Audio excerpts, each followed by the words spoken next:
Hi, today I'm going to be talking about the most important things to think about for health span and longevity. Hint, it's not about the cholesterol. And it's coming right up.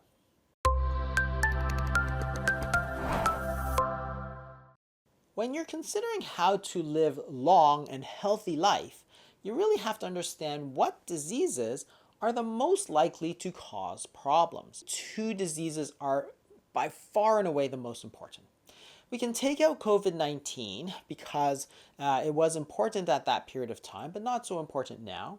And we can also take out accidents because by their very nature, they're unintentional and you can often not prevent them. So heart disease and stroke, which together comprise cardiovascular disease, is the biggest cause of death, and cancer is very close behind. And everything else, which goes down to chronic respiratory diseases and Alzheimer's, is really much less important. What contributes to cardiovascular disease? This is an analysis from 112 cohort studies in 34 countries, so over 1.5 participants. And you can see that really the most important disease for death is diabetes by a long shot. You can see here that if you have diabetes, then you are at between 3 and 4 times the risk of death and also cardiovascular disease. Smoking is also a very important modifiable risk factor, but we all knew that. But however, look at cholesterol. It's just not that important. If you look at it, there really is no significant rise in the rate of death with high cholesterol. So therefore, lowering your cholesterol might be important, but it's not that important, especially not compared to things such as smoking, type 2 diabetes, and high blood pressure to a lesser extent. If you have type 2 diabetes, you are about 10.7 times more likely to have heart disease. So therefore, if you can prevent or reverse type 2 diabetes, that is extremely important. Metabolic syndrome, hypertension, obesity are also important. Smoking obviously is a very important risk factor, but down here you have the so-called bad cholesterol, which is LDL. So for all that we obsess about taking drugs to lower cholesterol, it really is a much less important factor, and type 2 diabetes is really 9 or 10 times more important than LDL cholesterol. So for all the thinking we do about cholesterol, how much of a benefit are these drugs, these statins, to take to lower our cholesterol?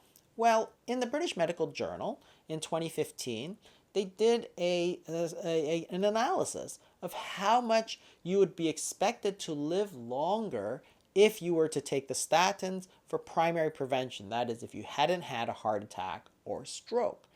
And the results were quite startling, actually, because taking a statin did in fact extend your life expectancy, but how much? And the median is 3.2 days. So if you take a drug to lower your cholesterol and you live to 80 years old, you might extend it by taking that drug to 80 years and 3.2 days. So not exactly a very important risk factor. Contrast that to type 2 diabetes, which comprises most of diabetes. You can see from this graph that, for example, if you are a 40 or 50-year-old man, you would be expected to lose about 6 years of life due to that type 2 diabetes. Most of it from cardiovascular disease, but also from cancer deaths and other deaths. That's a huge benefit if you can reverse the type 2 diabetes compared to lowering cholesterol, which has almost negligible benefits. Gaining an extra 6 or 7 years of life makes a difference. Gaining 3.2 days is arguably less important. So what about that other major risk factor for health span? Cancer.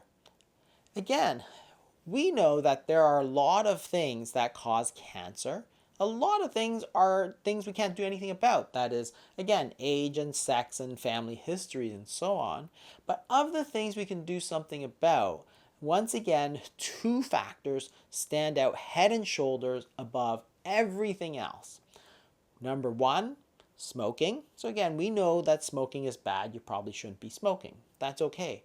But number two is the diet and obesity. It is a major contributor to cancer and really outranks almost everything else you can think of in this chart, which is from the National Cancer Institute. So things that we worry about, like sedentary lifestyle and alcohol and family history, occupational factors, they actually don't matter that much.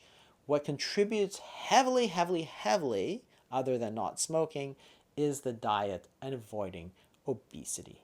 So in terms of obesity, there are a number of diseases which have been identified as obesity-related cancers, and this is well established. And this includes important cancers such as breast cancer and prostate cancer and colon cancer, which are the number 2, 3, and 4 cancers in the United States. Number 1 is lung cancer, but that is mostly related to smoking as opposed to obesity.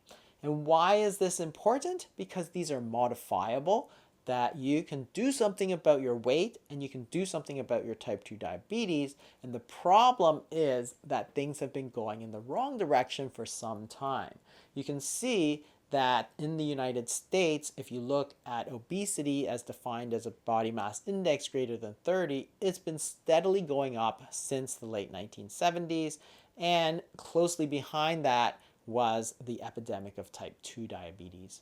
So if you think about how to lose weight, the most important two variables are, one, what you eat, which is your diet. And there's lots of debate about what the best diet is, what what should you eat vegetables, should you eat meat, should you eat carbs, should you eat fat. There's a lot of debate, and I'm not going to get into that.